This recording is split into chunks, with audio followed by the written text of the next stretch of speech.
Queridos irmãos, hoje à tarde,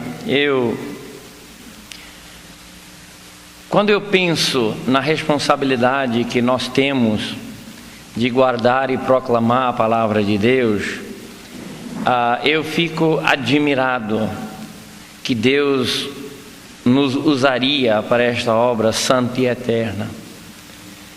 Se Deus me tivesse deixado responsável pela proclamação do Evangelho e pelo ensino da palavra, se Ele tivesse me dado uma autoridade para decidir como seria divulgado o Evangelho e para onde iria, eu nunca teria escolhido o ser humano para fazer esta obra. Nunca teria. Eu teria escolhido os anjos, fortes e poderosos. Os anjos, e isso é na minha loucura, como o apóstolo Paulo disse, deixa eu ser um pouquinho louco. Eu teria escolhido um anjo forte, poderoso, que nunca falham, que nunca desobedecem, que estão sempre prontos e habilitados, nunca estão sem dinheiro. Teria escolhido um deles, ou alguns deles, ou todos eles. Melhor ainda, eu teria escolhido uma rocha, uma pedra, jogado uma pedra aqui para proclamar o Evangelho, jogado uma pedra ali, dado para aquela rocha o poder de falar, mas nunca teria escolhido o homem. Quando nós olhamos para quem nós somos, a nossa habilidade, a nossa capacidade, mentes corrompidas pelo pecado, corpos fracos na sua corrupção, tendências incrivelmente pecaminosas, mas Deus nos escolheu. Isso é graça, meu irmão. Isso é graça. Isso é graça, que não só nos escolheu para a salvação, mas colocou palavras em nossas bocas, sublimes e divinas demais para nós até imaginar. Colocou em nossas línguas palavras da vida, e nos deu o privilégio de carregar essa mensagem para outros homens que Deus na eternidade escolheu, e trazer eles para dentro do rebanho. Eu me sinto tão incapaz hoje, e quando olho para a mim mesmo e vejo quem eu sou e o que Deus tem colocado em minhas mãos para fazer. Nosso tema hoje à tarde e olha, acertei, hein? Hoje à tarde. Ontem à noite parece que eu disse hoje de manhã, né? É louco, né? Muitas vezes eu não regulo mesmo. Perseverança e preservação, hoje à tarde é o nosso tema. Deixa eu só introduzir, ter uma pequena introdução.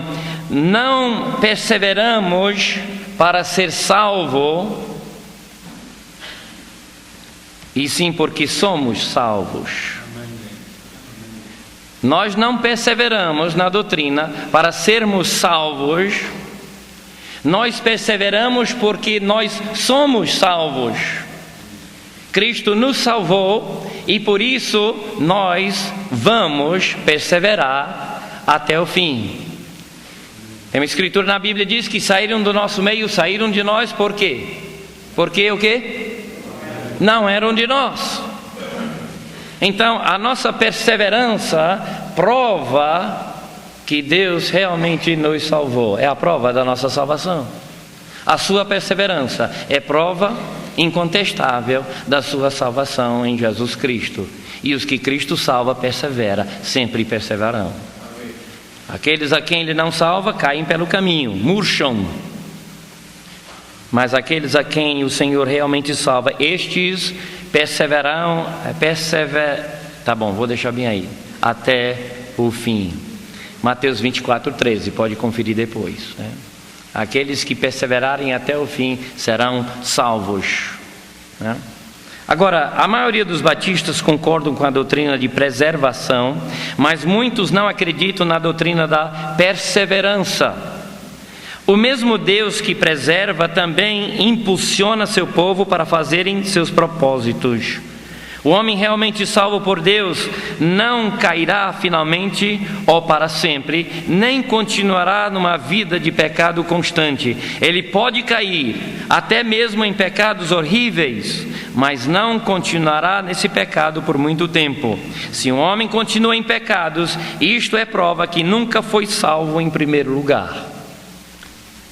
Jesus ensinou perseverança e preservação. João capítulo 3, versículo 15 e 16. Não precisa nem olhar, já está na memória.